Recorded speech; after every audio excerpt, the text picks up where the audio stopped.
Online degree എന്നാൽ നമ്മൾ റെഗുലറായി 3 വർഷമായി ചെയ്യുന്ന ഡിഗ്രി തന്നെയാണ്. അതായത് നമ്മൾ 3 ഇയർ ഡിഗ്രി ചെയ്യുമ്പോൾ അതിൻ്റെ അഡ്മിഷനും ക്ലാസ്സുകൾ, എക്സാംസ് എല്ലാ കാര്യങ്ങൾക്കും നമ്മൾ നേരിട്ട് യൂണിവേഴ്സിറ്റിയെ സമീപിക്കേണ്ടതുണ്ട്. എന്നാൽ ഇതെല്ലാം ഒരൊറ്റ ഓൺലൈൻ പ്ലാറ്റ്ഫോമിൽ നമുക്ക് ലോകത്തെവിടെ ഇരുന്നും നമുക്ക് ചെയ്യാവുന്ന സിസ്റ്റമാണ് ഓൺലൈൻ ഡിഗ്രി. ഓൺലൈനായി അഡ്മിഷൻ എടുത്തു കഴിഞ്ഞാൽ പലരുടെയും സംശയമാണ് എങ്ങനെയാണ് ക്ലാസ്സുകൾ പ്രൊവൈഡ് ചെയ്യുന്നത്, ഇതിൻ്റെ എക്സാം എങ്ങനെയാണ് നടക്കുന്നത്, കൂടാതെ ഡിഗ്രിക്ക് അസൈൻമെൻറ്റ്സ് കാര്യങ്ങൾ സബ്മിറ്റ് ചെയ്യുന്നത് ഇതെല്ലാം എങ്ങനെയാണ്.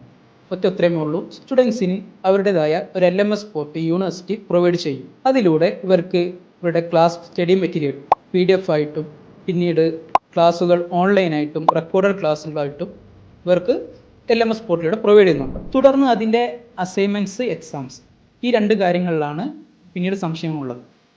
ഈ അസൈൻമെൻറ്റ്സ് കാര്യങ്ങളെല്ലാം ഓൺലൈനായിട്ട് തന്നെയാണ് സബ്മിറ്റ് ചെയ്യേണ്ടത്. കൂടാതെ എക്സാം ആ സമയത്ത് അവരുടെ LMS പോർട്ടിൽ ഒരു ലിങ്ക് ഓപ്പൺ ആവുകയും ആ ലിങ്കിലൂടെ കയറി അവർക്ക് പരീക്ഷകൾ അതാത് സമയങ്ങളിൽ അറ്റൻഡ് ചെയ്യാവുന്നതാണ്.